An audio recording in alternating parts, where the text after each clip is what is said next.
ติดมันลิงโอเคไอไปเจนมาป้าเลยเนี่ยพอสตอรี่บทมันก็ส่งอันยังหยัดเอาใช่ไหม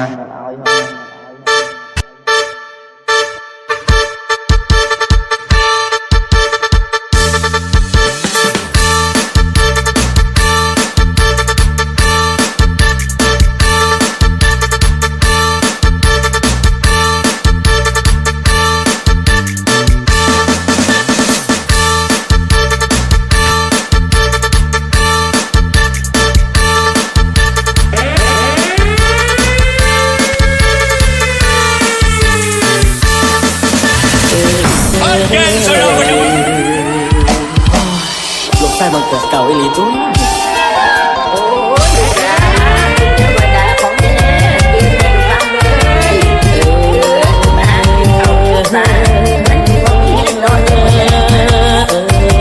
เอาจะสุขสนานเที่ยวจะเนาะลูกเทวดาเอ้ย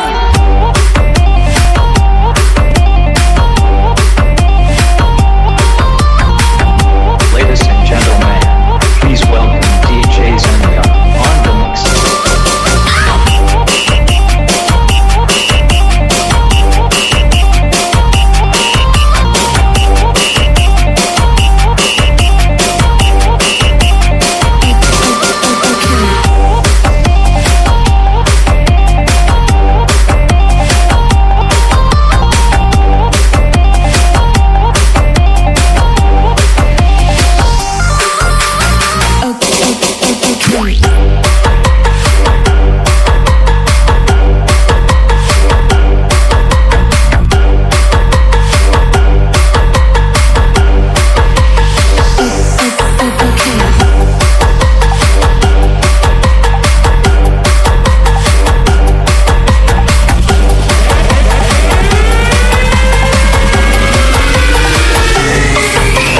มัน